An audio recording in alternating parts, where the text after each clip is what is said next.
Ustazah. Berarti peran kita sebagai muslim yang baik itu seperti apa nih Ustaz? Makanya disuruh infak dan sedekah. Al-jannatu habbatan bil makar. Kata Al-Mustafa Al-Maquluti, kejujuran itu bagaikan surga dibakari kalau berduri. Ya payah untuk jujur itu kalau terjadi untuk rupa. Kecil-kecil orangnya. Tapi kejujuran itu kalau dapat dewa, dia adalah surga yang menunggu kita. Walaupun dibakari oleh kawat berduri, artinya rintangannya sangat sulit untuk berbuat jujur tersebut. Jadi ketika Rasulullah sakit kepala tersebut, terdengarlah dua orang bercakap tadi. Rupanya Rasulullah kena sihir, kena santet di dalam sumur belakangnya. Maka di saat itu para sahabat mendengarnya, ketika Rasulullah merasakan kesakitan yang berat, melihat tertuju pandangan para sahabat Abu Bakar, kemudian Ali bin Abi Thalib kepada Rasulullah. Ketika mereka tertuju pandangnya kepada Rasulullah, dicari kurang berapa hilang. Itu bahasa isyarat rupanya dari malaikat. Dilihat ke sumur tersebut yang dikatakan oleh dua orang yang berbicara tadi, kiranya digali dan digali, kiranya sumur itu ada tertancap, yaitu sapu ijuk yang berbalut kain kapan, buhul-buhul banyak bertungkus tulang belulang. Ketika tangkai sapu ijuk akan ditarik itu, semakin ditarik semakin berdarah sumur itu, semakin meronta Rasulullah kesakitan.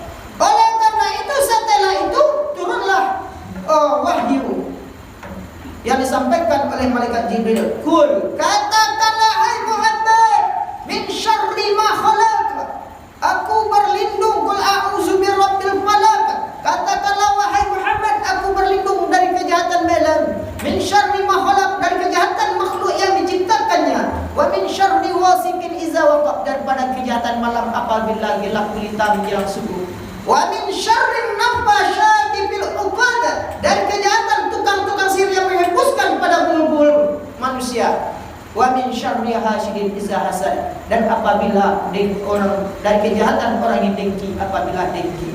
Allah dibaca ayat itu oleh para sahabat, oleh Nabi Muhammad, ditarik sapu ijuk yang berbalut dari kain kapan dengan segala tulang belulang yang banyak, yang ditungkus dengan sesuatu yang aneh-aneh tadi. Semakin dibaca ayat itu semakin jernih ayat itu, Pak. Nah, ini salah satu fungsi Al-Quran.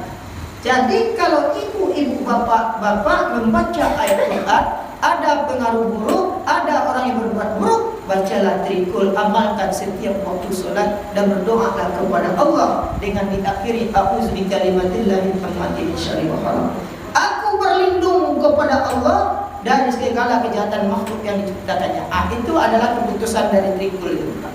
Nah, jadi ayat Al-Quran ini adalah memagari kehidupan manusia dan akan menyejukkan jiwa dalam keluarga. Apabila ayat Quran ini tidak ada di dalam kehidupan dalam suatu rumah, maka rumah itu, kata Rasulullah, bagaikan kuburan.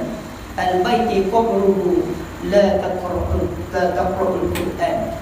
Rumah seseorang yang tidak pernah membaca Al-Quran, rumahnya bagaikan kuburan. Kuburan banyak setan menyelidiknya, Pak. Makanya karena rumah yang jarang baca Quran, sering kesurupan, mata belalang, lidah terjulang jadi kebangkang. Sering kesurupan. Kenapa? Karena pikiran banyak, karena hutang banyak, karena sering pemikiran bermasalah dengan keluarga, maka kehadiran Allah tidak ada, rasa kehidupan Al-Quran tidak teraplikasikan di dalam kehidupan. Maka salah satu yang membuat manusia itu menang dan suatu sukses dalam kehidupan, nyaman tentram hatinya adalah wal amalu bima fitanzil. Orang yang mampu mengaplikasikan keluarga dan dirinya, mengaplikasikan Al-Quran dalam kehidupannya. Itu, Pak. Kemudian yang ketiga, penyebab tertutupnya pintu keberkahan rumah itu adalah di rumah itu tidak ada, jauh dari istighfar kepada Allah. Makanya Allah tegaskan wasari'u ila maghfirah. bersegeralah kamu minta ampun kepada Allah. Orang yang sering minta ampun kepada Allah, ibaratkan orang itu sering berkomunikasi kepada Allah. Jadi kalau ingin dekat kepada Allah, minta perlindungan kepada Allah dan minta keberkahan dari Allah, sering dekatkan diri dengan berkomunikasi, berdoa kepada Allah. Ad-du'a usilahul mu'min. Doa adalah senjata bagi orang yang beriman. Jadi orang yang minta ampun kepada Allah, makanya Allah bersihkan di dalam rumah itu. Allah berikan cahaya kebersihan di rumah itu. Jadi kalau orang lelah berhasil dengan minta ampun kepada Allah, minta maaf kepada sesama manusia, maka orang itu baru terdapat nurun ala nurun dalam keberkahan rumahnya. Cahaya diberikan cahaya Allah Subhanahu wa ta'ala. Jadi bapak-bapak rahimahullah, ibaratnya bapak, kalau awak umpamanya masalah karo tua, acok awak bermaafan. Tapi kalau acok dak bertegur sapa pada orang tua je mama, jarang komunikasi, maka kedekatan itu ada kurang dah. Begitu juga kepada Allah. Kalau di tengah malam kita solat tahajud, solat hajat, beristighfar kepada Allah. Hasbiyallahu ni'mal wakil, ni'mal maula wa ni'man nasir. Sebaik-baik Allah menjaga, sebaik-baik Allah menolong, maka Allah akan selalu hadir di saat kita duka. Orang yang selalu minta ampun kepada Allah, jiwanya akan merasakan ketenangan dalam kehidupannya. Kenapa? Allah bizikrillah tatma'innul qulub. Ketahuilah dengan berzikir, mengingat Allah, dengan minta ampun kepada Allah, hatinya akan tenang. Telah dijamin. Ini pun bapak-bapak rahimahullah. Yang keempat, orang yang terangkat atau tertutup pintu keberkahan dalam rumah itu adalah sering bertengkar suami istri dan tidak ada silaturahim di dalam keluarga itu. Acuk batangka kamarakan tak sapunya mama, binantu tak sapunya bintuo, suami panjang-panjang muncung. Sehingganya suami KPK rajo nak dagi kopi. Kalau ada duit, abang saya tak ada duit, tak sapu malayang. Suami mama buat saya kerja. Akhirnya tiba di tempat kerja, suami ko berang-berangnya kata kawan samu gadangnya. Masalah sakitnya al-wudu minasyaitan. Karena itu dari sebagian setan. Allah nyutapuk kepala orang. Siasa nak ngecek dia tak singgung sakitnya rentan lupa. Tabang-tabang sadanya. Sehingga kadang-kadang karena pemikiran kalut yang tidak banyak, yang tidak abad, karena di dalam rumah tersebut sering bertengkar, maka hati yang tidak nyaman itu akan lari dari ketenangan dalam bekerja. Berkahnya itu diambil oleh Allah Subhanahu wa ta'ala. Oleh karena itu, kenapa keberkahan orang yang bertengkar, mamanya kemanakan, keluarga tetangga satu dengan tetangga yang lain tidak aman, tidak ada keberkahan oleh Allah. Kenapa? Karena kata Rasulullah, hari kiamat saja tidak dicelik oleh Allah, apalagi malaikat. Karena Allah yang kuasa. Isnani la yanzurullaha ilaihi ma yawmal qiyamah qati'ur rahimi wa jarrusu. Dua macam yang tidak pernah dilihat oleh Allah hari kiamat. Orang yang memutuskan silaturahim, bertetangga dengan jalan yang buruk. Ndak rancak pergaulannya suami istrinya doh. Mama je kemakan ndak rancak pula doh. Lalu yang orang yang bagaimana yang bagus adalah orang-orang yang beri maaf. Ndak harus binantu minta maaf kalau tua, ndak harus pula mama minta maaf ke kamu minta maaf ke mama. Tetapi orang yang memberi maaf, itulah orang-orang yang berjiwa besar, yang banyak 2 kali lipat keberkahan yang diberikan oleh Allah Subhanahu wa ta'ala. Itu orang yang memberikan maaf itu orang yang mampu mensucikan diri dan hatinya sebelum menghadap zat yang maha suci. Tapi kalau hati kau bakal rek, Pak, sana orang awak rusuh yo. Balik rumah rancau orang, awak mencibir yo. Kalau dapat musibah orang, matilah. Berarti konslek hatinya bukan. Jadi orang yang cara hidup dan bertetangganya tidak bagus, maka Allah bentuk pula keberkahannya. Kenapa? Karena kalau ingin cahaya rezeki dibukakan oleh Allah, maka sinari cahayamu dengan cahaya pelaku Allah, cahaya pelaku Muhammad dan perintah Allah. Baik pelaku Muhammad, hablum minan nas rancang. Contohnya Nabi Muhammad SAW rancang. Beliau adalah yang dicontoh, yang disegani oleh dunia ini bukan karena ilmunya saja, tetapi akhlaknya. Wa huwa takhallaqa bi akhlaqil karimah. Karena beliau agamanya sangat bagus, cara muamalahnya bagus, sering beruntung, kejujurannya yang mantap, laku legalnya. Ada orang kafir Quraisy di waktu Rasulullah lewat dan iri hati kalian. Las 2 kali diludahi kepala Rasulullah, matilah lewat di rumahnya. Rasulullah tetap senyum. Kalau ibu-ibu bapak nak melayang tangga sapur, nampak baik batu, baik trompa pasti melayang nak. Tapi Rasulullah senyum. Yang ketika Rasulullah lewat, beliau tidak ada orang meludahi tadi di luar. Lalu Rasulullah pulang ke rumah, disuruh istri beliau tolong bungkus. Ditanya sebelum beliau pulang ke rumah, mana orang yang rajin meludahi yang butuh yang lagi ubah kok, pinya sakit karet, lah sasak-sasak mulai kata orang. Jadi pulang Rasulullah ke rumah, dibawakan buah-buahan, kemudian berkunjung Rasulullah ke rumah orang tersebut. Dan setelah berkunjung ke rumah orang tersebut, didapati orang itu sasak ubah. Lantaran tagang. Dan Rasulullah bawakan apel. Dengan wajah Rasulullah itu suci, nampak cahaya Muhammadnya. Dengan senyum Rasulullah itu, bayangkan dengan senyum Rasulullah itu buka, langsung tagak cek matunya, langsung sehat beliau. Ya Rasulullah, sebanyak orang ini ya Rasulullah, engkau yang langganan kuludahkan, sampailah 3 kali lebih yang meludahi ya Rasulullah. Kalau tiba di orang disumpah gua mati, tapi engkau bawakan buah-buahan. Keburukan engkau balas dengan kebaikan ya Rasulullah. Jumpa lu Rasulullah lupa. Lihat do yang boleh dudukkan. Kali dari orang buat apa? Kalau anda do, kalau lagi dudukkan orang, layak donya apapun dan janjang kayu di kapiang curangan. Dilakukan sesuatu pembalasan. Itu kata Allah, in ahsantum li anfusikum wa in asatum falaha.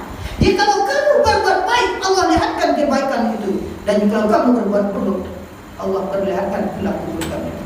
Jadi kalau awak berjiwa hati yang khusyuk dengan ayat yang karuh, pemimpin rumah tangga, pemimpin segala pemimpin, hendaklah berhati baik di dalam rumah. Tapi kalau hati warna khusyuk, maka keberkahan di rumah itu tidak akan ada penyelesaian ibu bapak. Jadi yang baiknya yang bagaimana kalau ada masalah dalam rumah? Mulailah dengan ma min muslimaini yaltaqiyani fayatasabahani ila ukirulahuma ayyatafarriqan. Artinya, bila kamu bermasalah, hendaklah saling bermaafan.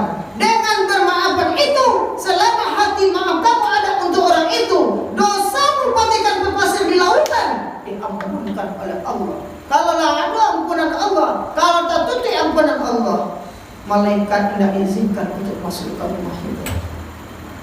Ibu bapak-bapak rahimahullah. Oleh karena itu, bagi ada yang bertengkar di rumah, mentua jadi nantu, jangan saling menahan santiang lo sampai bilo tindak pada mailai. Sebaik-baiknya kata Rasulullah, orang yang memaafkan, inilah yang cap jengkol, inilah yang dapat surganya Allah. Inilah orang yang Allah pergikan dalam keadaan cahaya. Inilah Allah berikan cahaya Allah, cahaya Muhammad di dalam hatinya. Nampak orang mencari wajahnya walaupun buruk, walaupun baik-baik, tapi hatinya barasia zahir dan batin. Orang mencarinya rasa senyum-senyum nampak wajahnya itu lupa. Itu yang asal sujud. Makanya oleh karena itu, jalan satu-satunya kalau ada yang bertengkar suami istri, anak dan orang tua, binantu jo bintua, mama jo kemenakan. kalau ingin hidup rahmat Allah, keberkahan dalam rumah tersebut, rezeki kita terbuka, maka saling bermaaflah. Dah ada orang cakap-cakap itu Pak. Dah bakal tahun dah persatuan. Apa? Alhamdulillah Pak, tiba rasa sibuk kan nampak cahaya ya. Apalagi kalau kacamata ribet macam.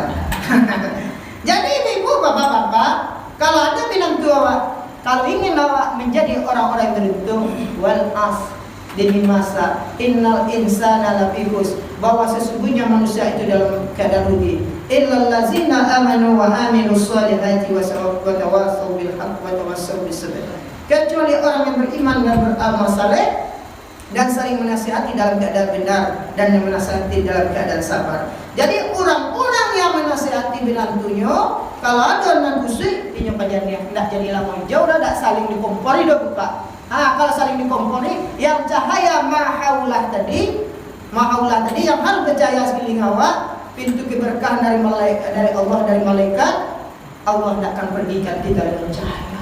Tetapi yang baiknya bagaimana? Orang yang menjadi panamah untuk khairun nas, yang paun nas, sebaik-baik manusia bermanfaat dan jadi lama hijau. Paling ke siko tukang adurang, paling ke kamu sholat masuk ke jemaah dia tukang adurang, sehingga jemaah dia pengurus panca, jemaah sama jemaah panca. Jangan kita seperti itu.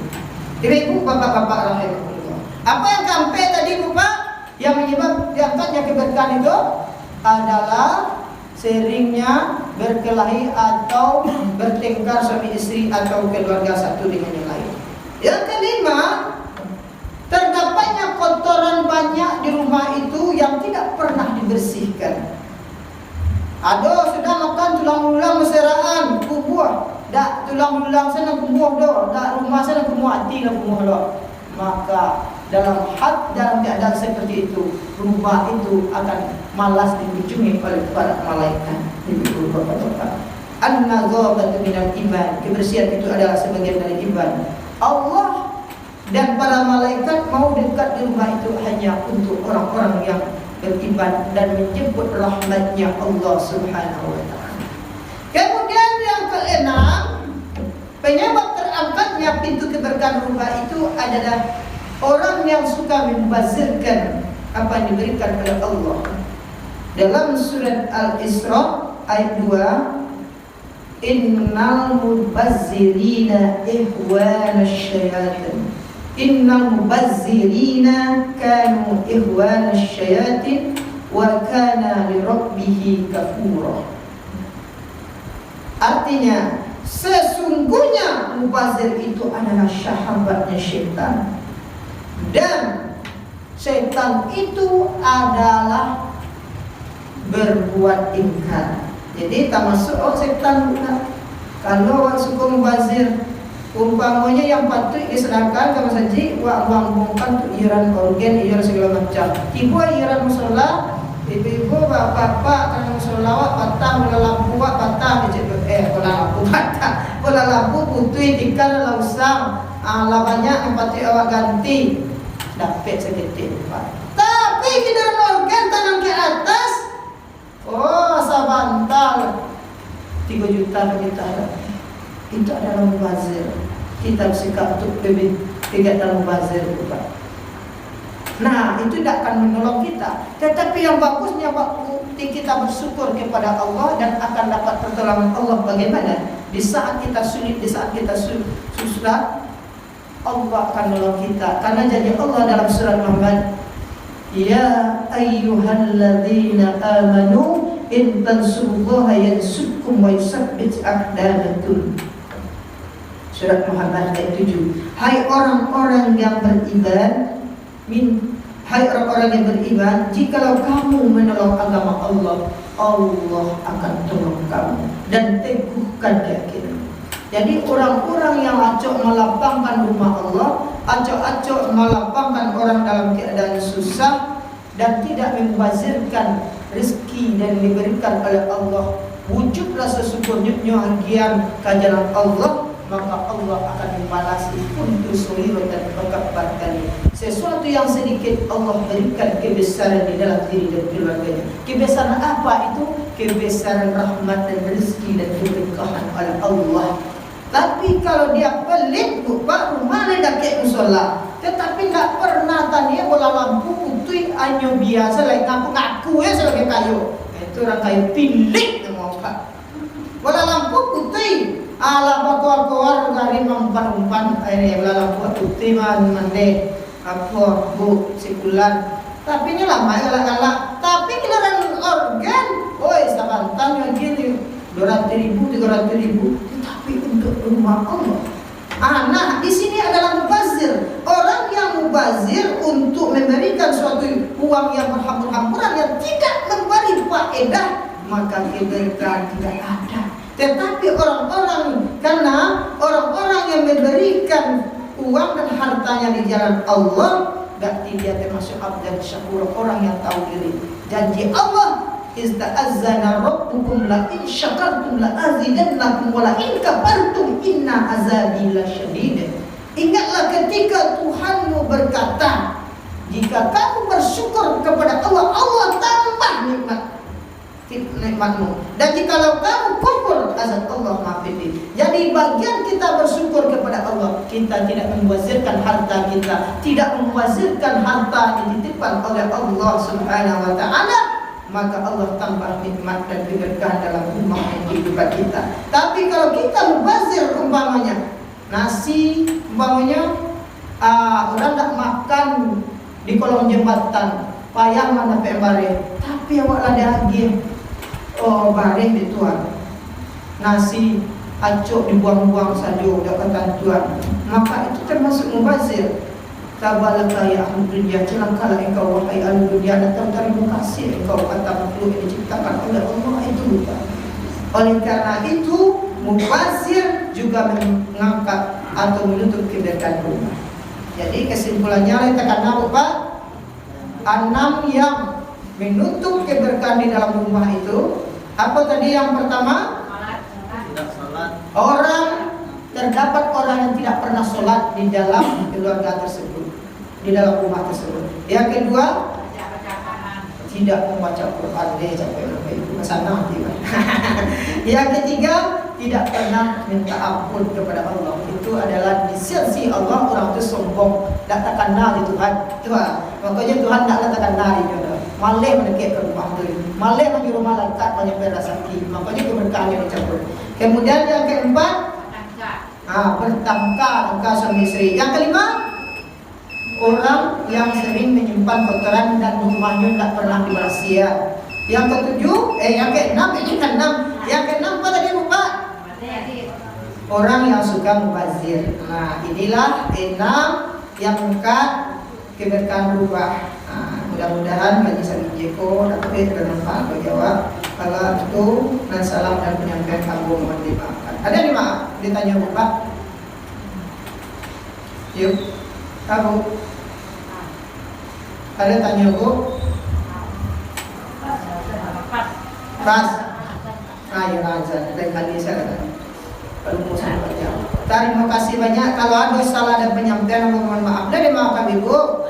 Dari maafkan apa-apa mohon disudut tetapi terima kasih banyak. Mudah-mudahan berkah. Alif junun tan berapa azab disukun tan mati. Itu jemaah kami minta dengan assalamualaikum warahmatullahi wabarakatuh. Wabillahi taufiq wal hidayah. Wassalamualaikum warahmatullahi wabarakatuh.